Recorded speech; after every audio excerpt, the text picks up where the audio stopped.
6 years of hard training and actual battle experience in Spain and Poland had made the German army look invincible.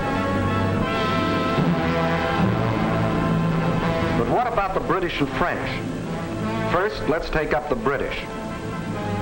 They started from scratch, but both at home and abroad an army was growing. For not only Britain had declared war, Canada, Australia, New Zealand, South Africa, the whole British Commonwealth of Nations was also determined on victory over Hitlerism and all it stands for. And Britain had one weapon that was ready, the Royal Navy. Shortly after war was declared, it had swept German shipping from the high seas. And units of the British fleet were deployed at Suez, Malta, Gibraltar, in the Channel, and in the North Sea, blockading Germany. World conquest was impossible without running smack up against the rock called Britain. How to strike at that little island? That was the question.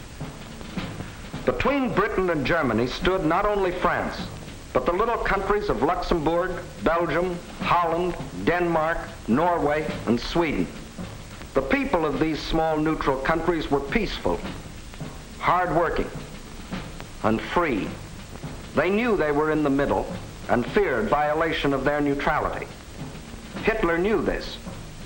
He also knew that if they united with the Allies, they would form a solid democratic wall against Nazi aggression, and their conquest would be far more difficult. So before striking with his armies, he used another weapon, the propaganda barrage, to confuse, to make them lose faith, to divide and conquer. To lull the fears of the little neutrals, propaganda minister Goebbels told them Germany didn't want a war at all. It was Britain and France that caused all the trouble. Then it was Hitler's turn.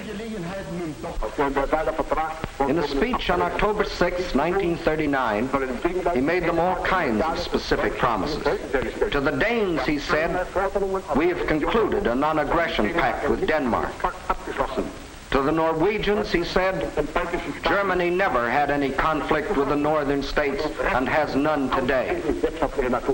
To the Dutch, he said, "The new Reich has endeavored to continue the traditional friendship with Holland."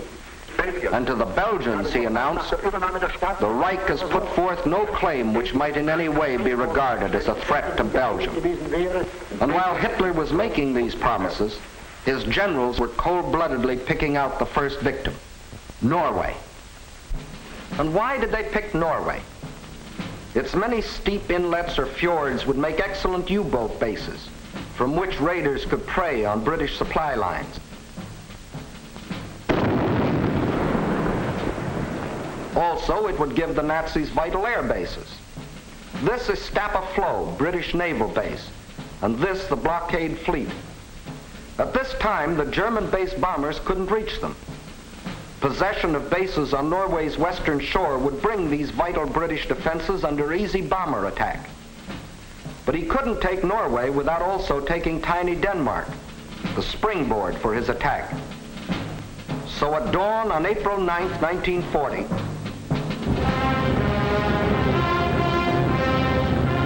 the German army rolled across the neutral borders of Little Denmark, and in a matter of hours it occupied the entire country. By nightfall, Denmark is erased as a nation, and the Danes go into slavery. Although only 6 months before, Hitler had announced, "We have concluded a non-aggression pact with Denmark. The Danes will not forget." Meanwhile, in Norway, peaceful-looking German merchant ships like these had sneaked inside Norway's neutral waterway and tied up at all principal ports. That is, they looked like merchant ships. But if the Norwegians had had X-ray eyes, this is what they would have seen. The Trojan horse of ancient Greece brought up to date with new and deadlier weapons. At the precise moment that the Nazis overran Denmark, these quiet-looking ships sprang to life.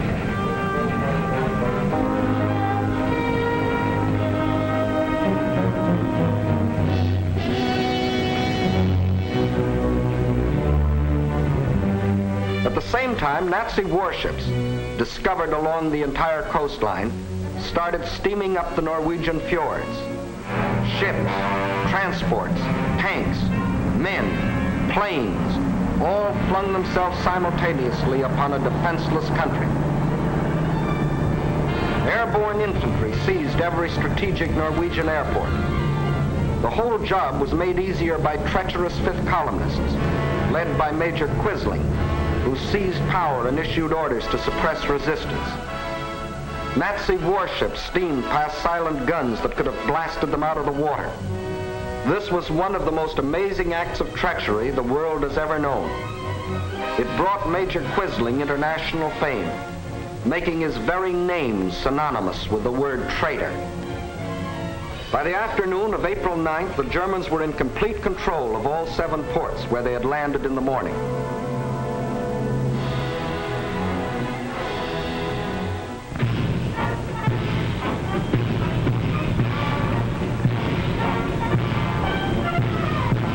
For the first time in more than 200 years, the people of Norway saw an invading army parading through their cities. Many of these Nazi soldiers, strutting as conquerors in 1940, had last seen Norway some 20 years earlier, when, as refugee German children, they had been raised and cared for by kind Norwegians. Now these same Germans were back to repay that kindness with terror and destruction. Once they had occupied the capital, the Nazis quickly fanned out in all directions. But loyal Norwegian troops stopped one German column between Hamar and Elvera.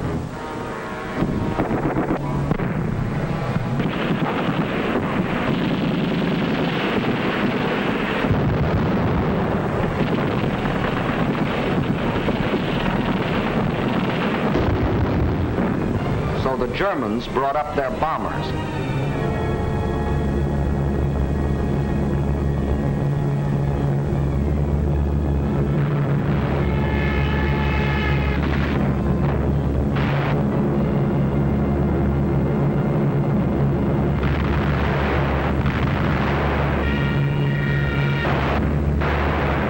Norwegians were forced to flee to the north under constant and unopposed air attack.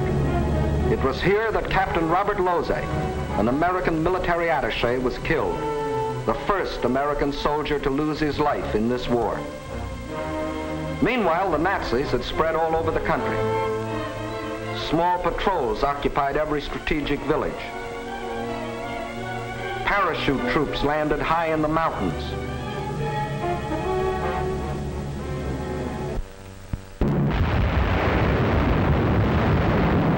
Unopposed bombing raids sent defenseless civilians fleeing in stark terror.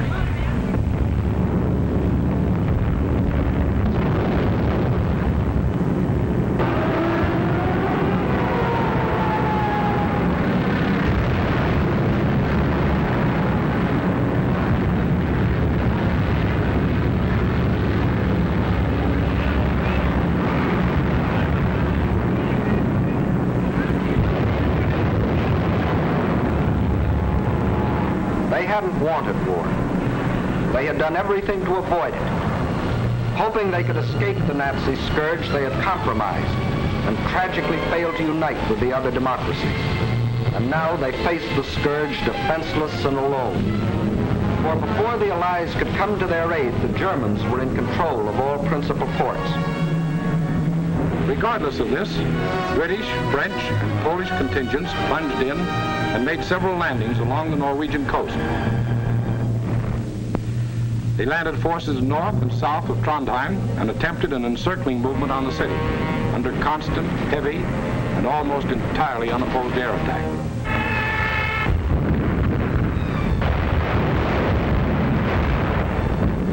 Well, the scene of action was out of range of British fighter planes, so they brought up aircraft carriers. But these are at a disadvantage when opposed by land-based planes. The Allies, therefore, were badly battered from the air. Finally, suffering heavy losses, they withdrew from a hopeless situation. Further to the north, at Narvik, they met with better success, inflicting heavy naval losses on the Nazis.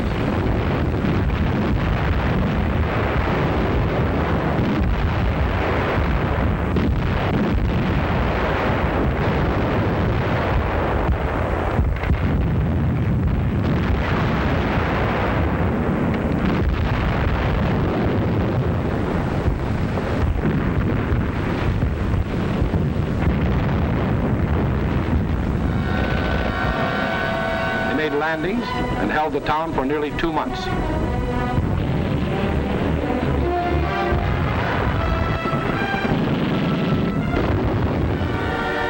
Incidentally, they also took their first prisoners of the present war. Again, the Nazis' overwhelming air superiority proved a deciding factor. The Allies were forced to withdraw under terrific air bombardment.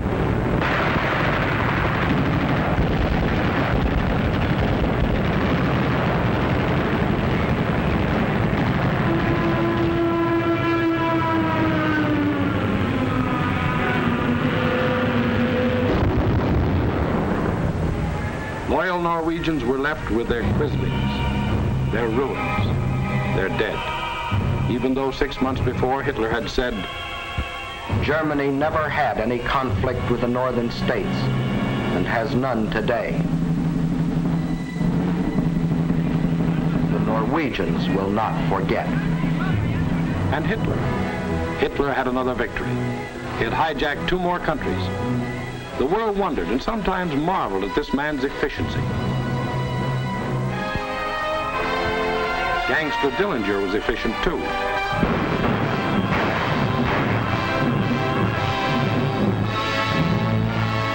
When a man or a nation throws away all regard for the laws of God and man, he is bound at first to be more efficient than his victims. Society had a police force to deal with Gangster Dillinger, but it had no police force to deal with Gangster Hitler. So he clubbed Norway into submission and got what he wanted, bases for use against Britain. Now he had the northern claw of an enormous pincer movement. A drive through France would give him the southern claw. Blockade by U-boats coupled with mass bombing attacks would weaken the British for final invasion. Then, with Britain gone, Germany could reach out in all directions for world conquest.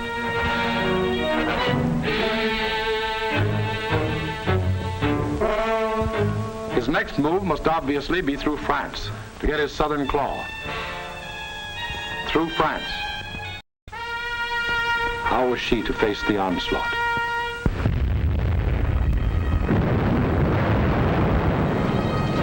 These scenes are ancient history. They occurred in 1914. The German armies, without warning, had smashed across neutral Belgium, invaded France, reached the River Marne only a few miles from Paris. Out of the French capital poured the French reserves, riding out to battle the enemy in every vehicle that could move. The famous taxicab army. Note well, it was riding out to battle. In the center of the French line stood the 9th French Army, commanded by a then comparatively unknown general. On September 5th, 1914, he is reputed to have said, "My right is driven in. My center is giving way. The situation is excellent. I attack."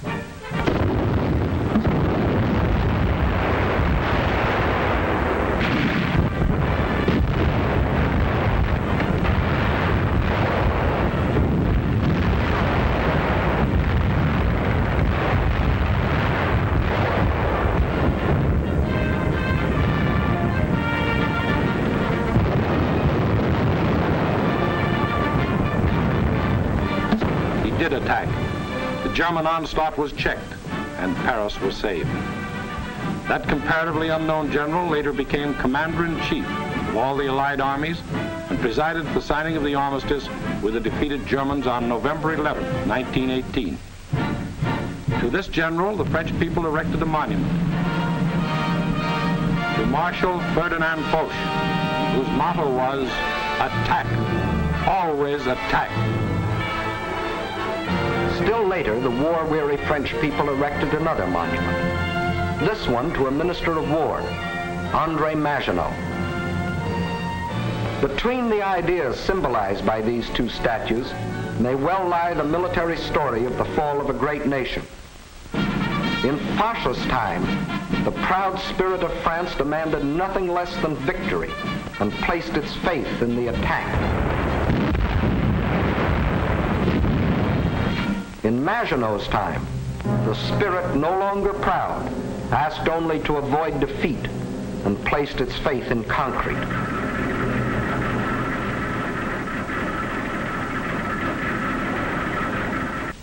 So the French built the mighty chain of fortresses called the Maginot Line. These tremendous bastions were built deep into the French land.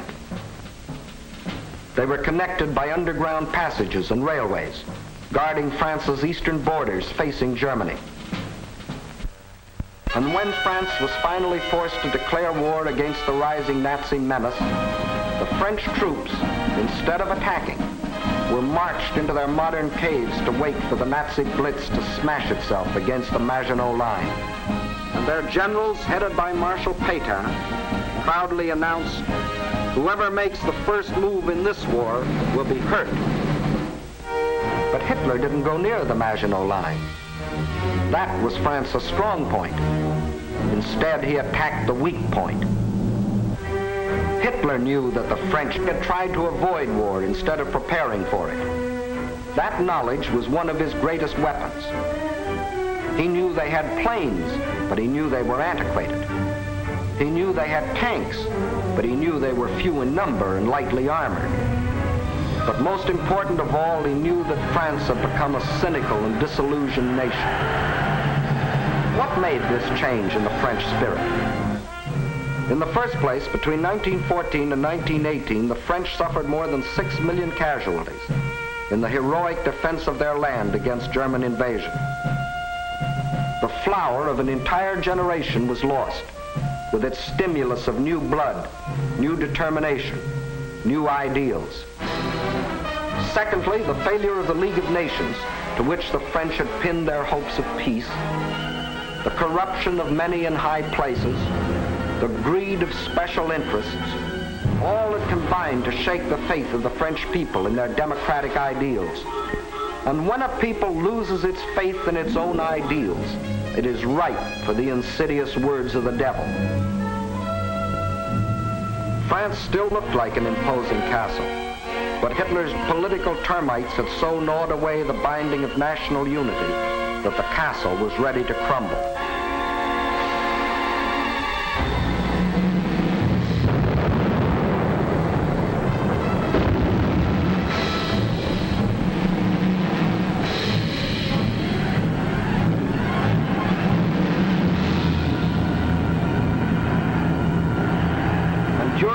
Months of military inactivity that we called the phony war, a ceaseless barrage of German propaganda crossed the still waters of the Rhine to affect the soldiers in the Maginot Line.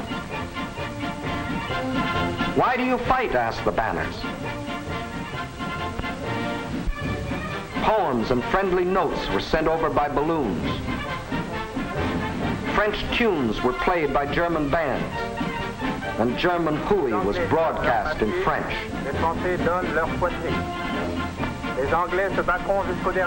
The British will fight to the last drop of French blood. You have been deceived. This is an imperialistic war for Britain. We Germans want nothing of France. What is happening to your wives back home, soldiers? The British are stationed in your villages. Yes, France was ready to be plucked. The whole force of the Nazi might was turned toward the west. How would they strike this time? Through Alsace-Lorraine as in 1870? Through the Low Countries as in 1914? What was the 1940 model conquest? The French considered the Maginot Line utterly impregnable, and therefore believed the Germans would again try a swing through the Low Countries as in 1914. But even after Hitler's rape of Scandinavia, Holland and Belgium, hoping against hope, still clung to their neutrality. So the French massed 78 divisions here along the border of Belgium. 17 were in the Maginot Line. 10 divisions here in case Mussolini got bold. 3.5 as a safeguard against Spain. The British had 10 divisions here. The Allied strategy in the event of an attack against the Low Countries was to swing their armies like a gate into Belgium, the hinge being the north end of the Maginot Line. This all-important hinge was protected by the forest of the Ardennes, a hilly and thickly wooded area, honeycombed with streams, its roads narrow trails, its bridges too weak for military vehicles. French strategists estimated the forest of the Ardennes impassable for armored forces. As you will see, this was one of the costliest estimates in all military history. That was the situation on May 9, 1940.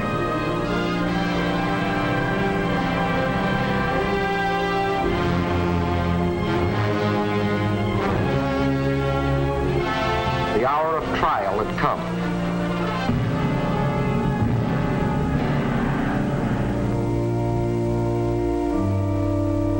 The people of the democracies prayed for strength to meet the coming hurricane of terror.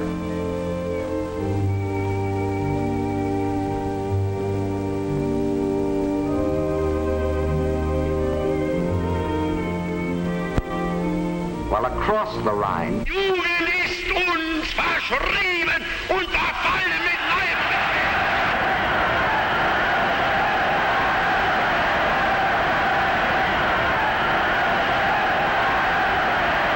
a delirious madness possessed the German nation. Nun als Dauererscheinung für uns, unser Oberster, wird die Einführung der allgemeinen immer wieder herniedersteigen und dass man die Wahrheit über Deutschland berichtet. 50.000 Mann auf den Baustellen, der ganz Deutschland erfasste. Überall herrscht seit einem Jahr Regen. Und für den deutschen die Reinheit seiner Rasse hält. Hitler aber ist Deutschland wie Deutschland. Deshalb innerlich nicht zu uns gehört.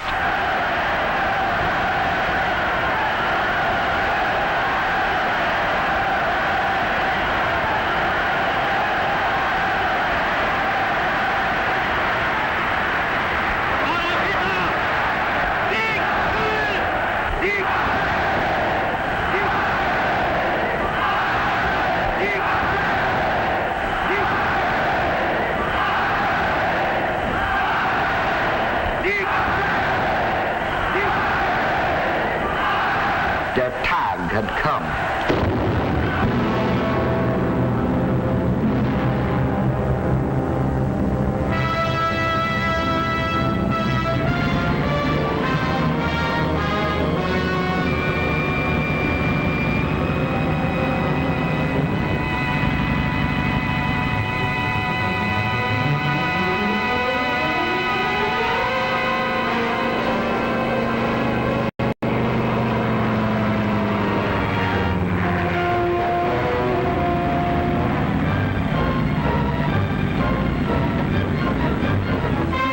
Without even bothering to declare war, the German armies launched a coordinated attack across the neutral borders of Luxembourg, Belgium, and Holland, from the Maginot Line north to the sea. The action along the entire front was simultaneous, so for purposes of clarity, let's take up one country at a time. First, let's see what happened in Holland.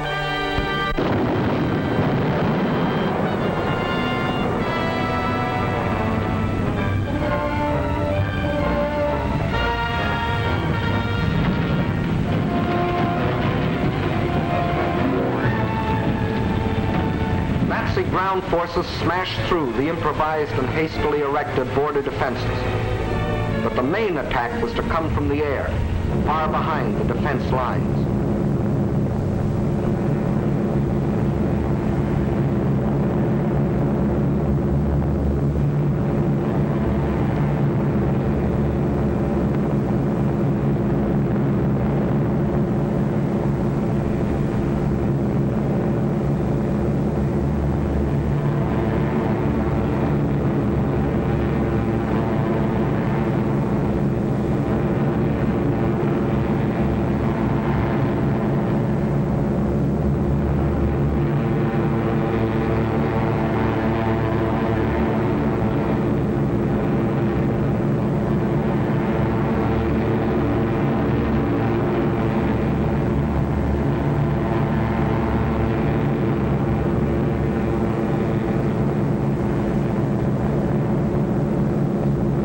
Over 10,000 troops were landed in this manner.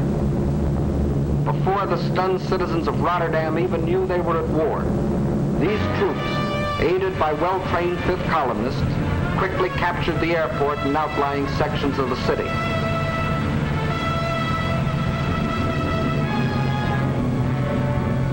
Meantime, Nazi armored columns were racing across the country, their progress speeded by other fifth columnists who prevented the destruction of vital dikes and bridges. These forces effected a meeting with the parachutists landed in Rotterdam. The Dutch were doomed to defeat.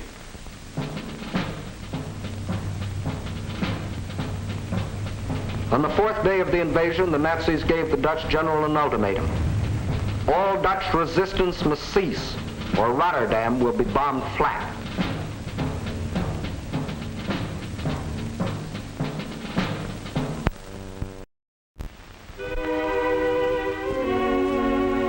The Dutch general had little choice.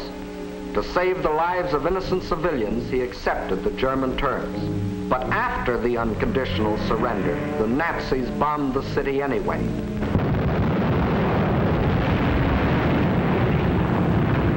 Flights of unopposed German bombers flew low over the center of Rotterdam and methodically bombed it into a heap of rubble.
Ruthless exhibitions of savagery the world has ever seen. Over 30,000 men, women, and children were killed in the space of 90 minutes. Though only 6 months before, Hitler had said, "The new Reich has endeavored to continue the traditional friendship with Holland. The Dutch will not forget." Meantime, in Belgium, the whole force of Nazi blitzkrieg had stormed across its neutral borders.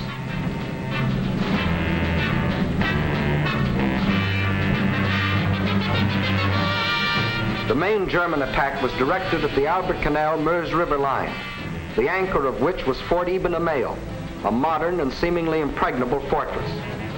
The Germans had secretly built a replica of the mighty fortress in Czechoslovakia and had rehearsed the attack until they knew every detail of the fort's construction and its every weakness.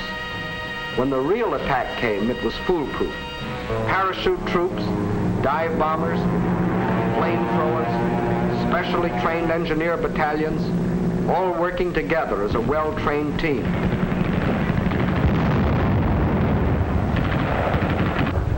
They knew exactly where to cross the river.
notice that this assault engineer knows exactly where to put his high explosive charge in order to destroy the blockhouse.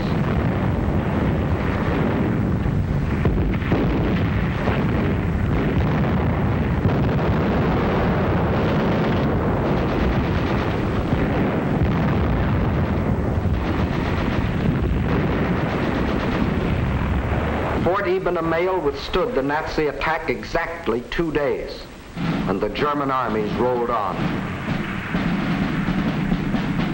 Meantime, an hour and a half after the German invasion began, Allied troops crossed the French and Belgian border to meet the advancing Germans.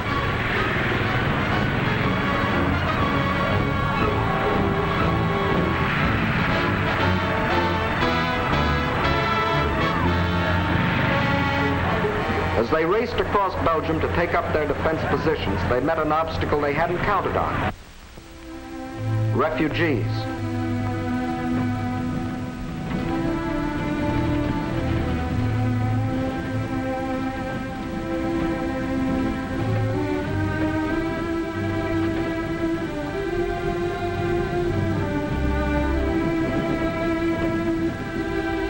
And the refugee-choked roads didn't get that way by accident.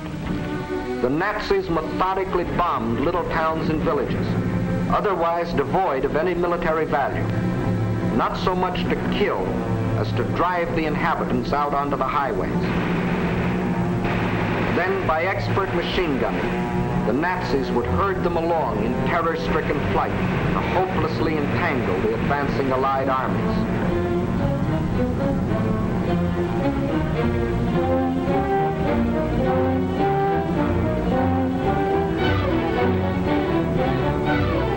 Refugees used as a weapon of war, a new low in inhumanity.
No school today, the sign says.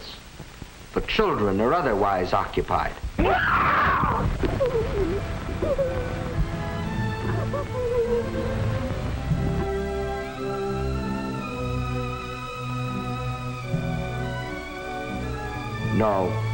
No school today.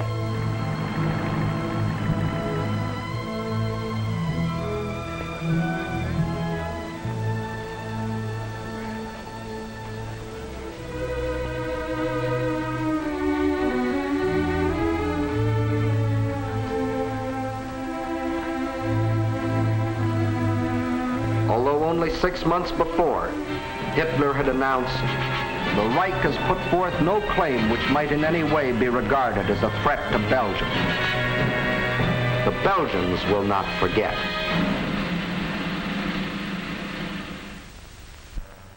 And what about the Allies? They were convinced that the German attack on Belgium and Holland was the main thrust, and according to plan had swung their armies like a gate into Belgium.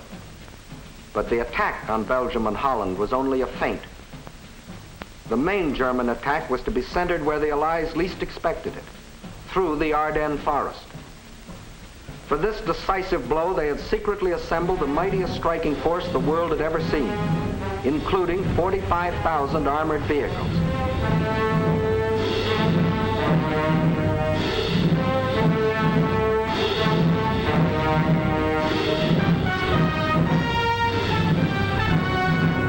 At the same time that the Nazi armies were plunging into Holland and Belgium, this column started to move.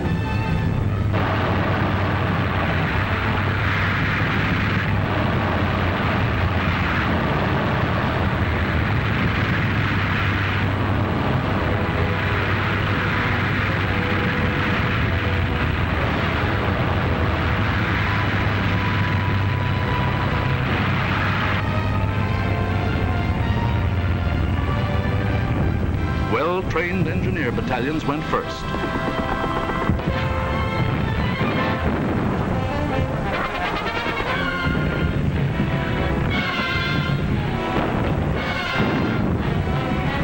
They were opposed only by scattered Allied patrols.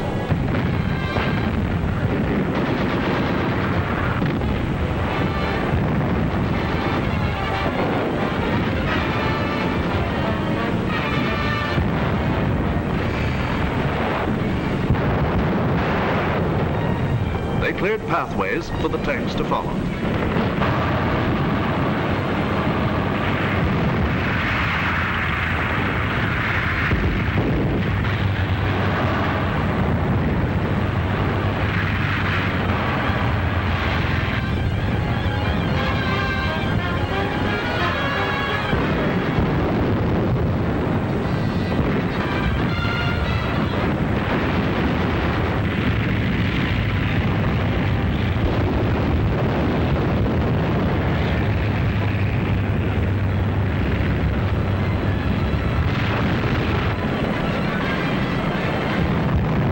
In 3 days, the Germans' armored force reached the Meuse River, 2 days faster than the French thought any troops could get through. By all rules, the Germans should have paused here to bring up heavy artillery before attempting to force the river. But the Nazis had a new type of artillery, dive bombers. With them, they blasted the French positions across the Meuse.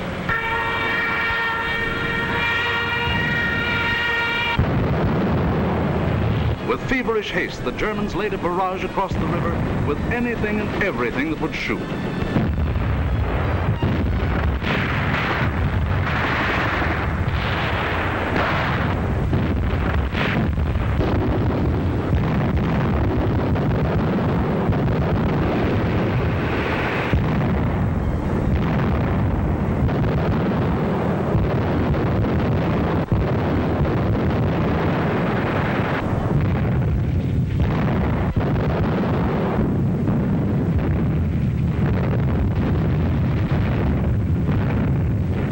Tremendous concentration of firepower continued all through the night.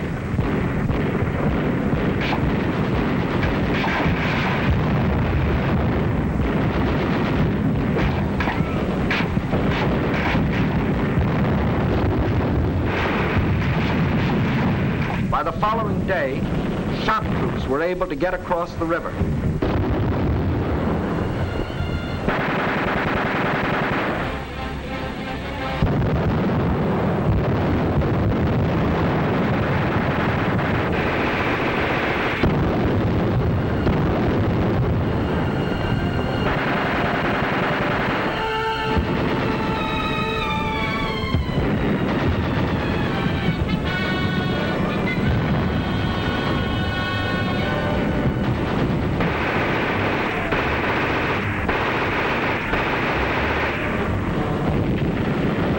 These shock troops held the bridgehead until the engineers brought up pontons and built bridges.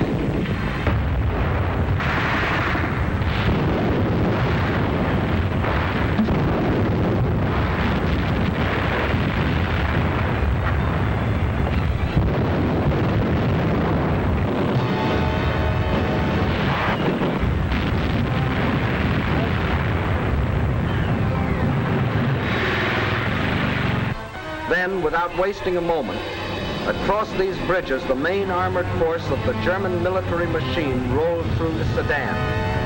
for the all-important breakthrough into a dismayed and flat-footed France. There went the old ball game for the Allies. From here on, it was only a matter of how long. Watch the map as one of our intelligence officers explains the details of the German breakthrough. We speak of the breakthrough at Sedan, but actually the break was along a wide front, extending for 50 miles from Namur in Belgium to Sedan. Further north, the Allied armies had swung like a gate into these positions.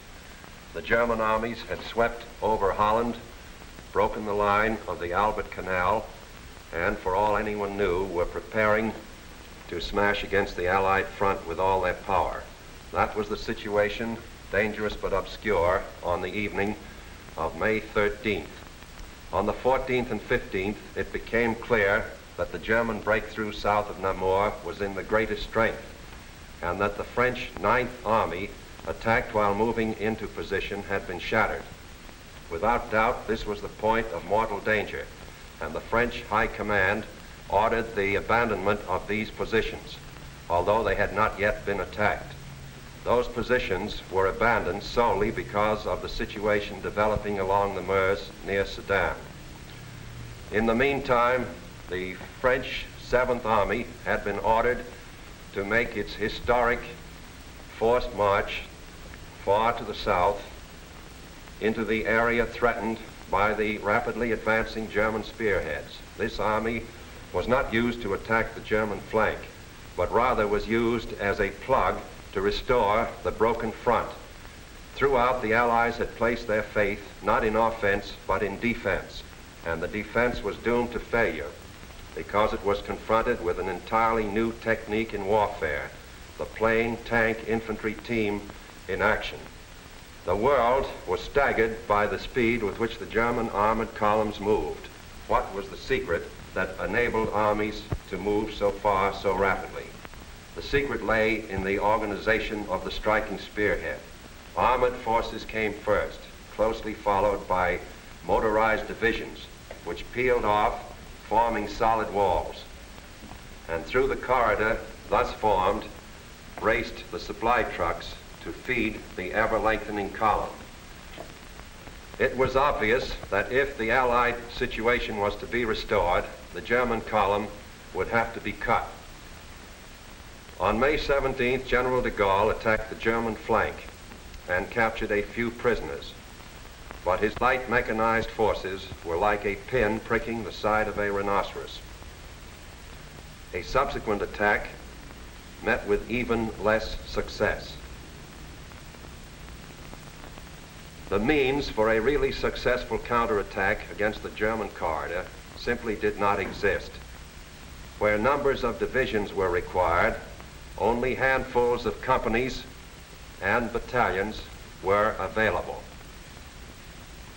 A valiant attempt to cut the German corridor was made by a group of slow-moving British tanks just south of Arras. But lack of sustained striking power doomed this valiant unit to destruction. On May 21st, the German spearhead reached the channel port of Abbeville. Protecting their flank along the Somme, the Germans fanned out to the north and east. This was to be the perfect battle of annihilation. On May 28th, the Belgian army, compressed into a small space and weary of battle, laid down its arms. That left the desperate French and British defenders with their backs to the sea at the small channel port of Dunkirk. One of the greatest disasters in history seemed in the making. An entire British army faced annihilation. But out of the fog and the mist shrouding the channel came a strange armada of Navy craft, fishing boats, pleasure yachts, anything that would float. The seagoing people of Britain had come to rescue their army. High overhead, British fighter planes fought the Luftwaffe to a standstill.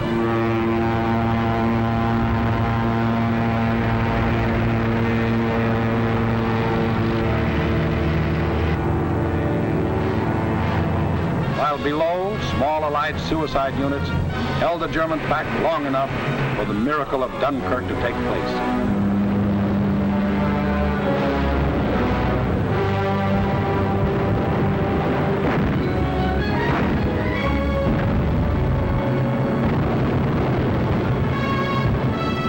211,500 British troops, plus 112,500 French and Belgian were rescued.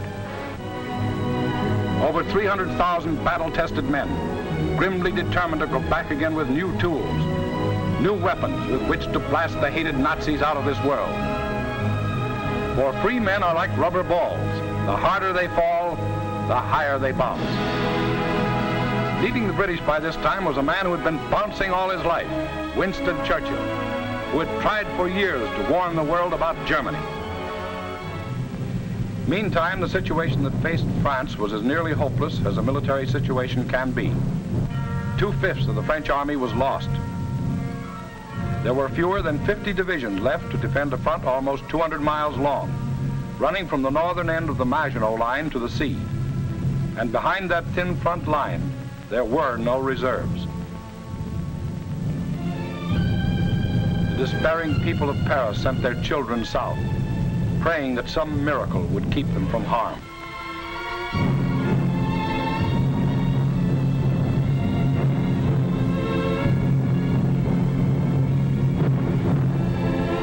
The hopeless men of the French army, without adequate arms or equipment, braced themselves for the coming blow.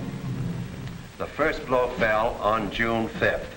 The French resistance was determined, but by June 8th, the left flank army had been shattered and a general withdrawal was ordered to the line of the Marne and the Seine. On June 9th, the German main attack came. Within 2 days, the German armored and motorized divisions roared out into the open terrain. With this breakthrough, the issue of the Battle of France was decided, and from that time on, there was official talk of an armistice. Now, what about the famous Maginot Line? Let's go back and take a look.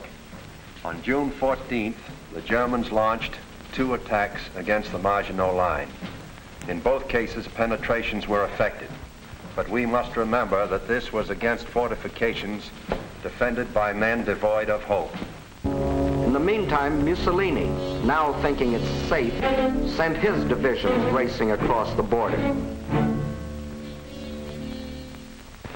The hand that held the dagger has struck it into the back of its neighbor.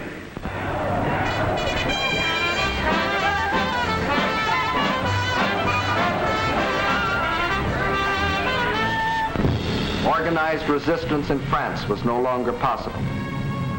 The government faced 2 alternatives: retire to North Africa and carry on from there, or give up the struggle. France's leaders were old and tired, and the oldest and most tired was Marshal Pétain. Egged on by men like Laval, who saw in a German victory his chance for personal power, on June 16th, Pétain asked for an armistice. The news is carried to Hitler, who received this word of a great nation's fall in a characteristic manner. Also characteristic were his terms for the armistice.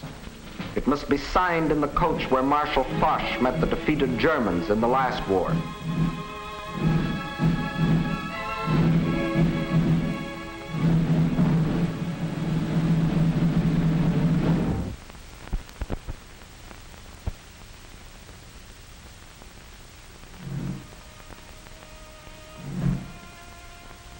The French delegation arrives to pay the final price of French disunity and the treachery of some of its leaders.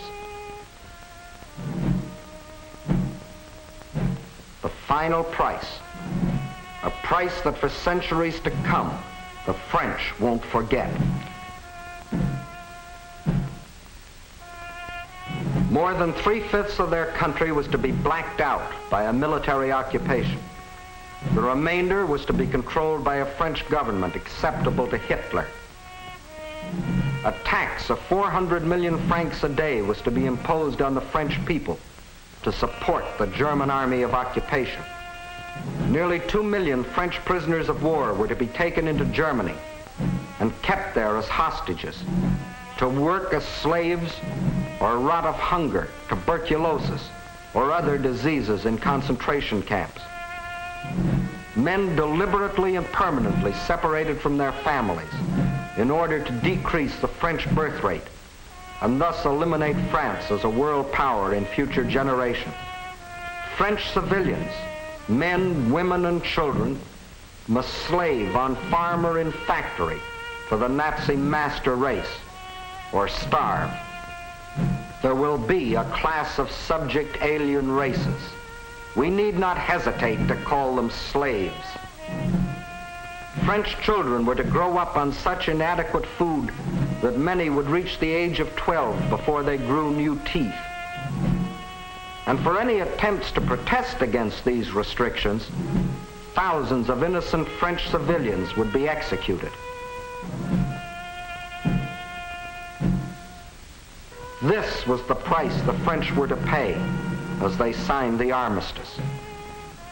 And the master of the master race must go to Paris to tour the streets of what was once the city of light. You notice no cheering crowds here to welcome in the new order.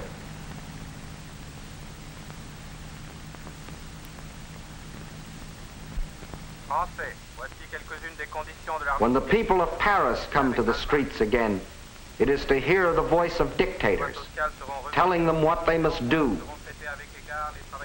how they must live, what they must say,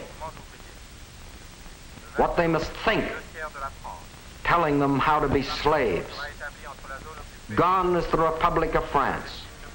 Gone is free speech and a free representative government. Gone is liberty, equality, fraternity. These are the French. With their ears they listen, but their minds and their hearts, these are down on the Mediterranean where the battle colors of the regiments are being taken to Africa, out of the Nazi grasp. The people weep as their glory departs, for they don't as yet know that France has hope, a rallying point. Charles de Gaulle, a soldier in the great tradition of Foch, is not surrendering. He will continue to fight, gathering about him loyal Frenchmen from all over the world to become the Free French Army, the Fighting French. Yes, the people weep as they watch their colors go, not knowing that 2 years later, those same flags would again be unfurled in North Africa, alongside the Stars and Stripes, alongside the Union Jack. Once more, their leaders, General de Gaulle and the famous General Giraud, stand united in the common cause with the leaders of their allies. Once more, the red, white, and blue of France is raised on high. For out of the ashes of the defeat and the humiliation of France, her soul has been born again.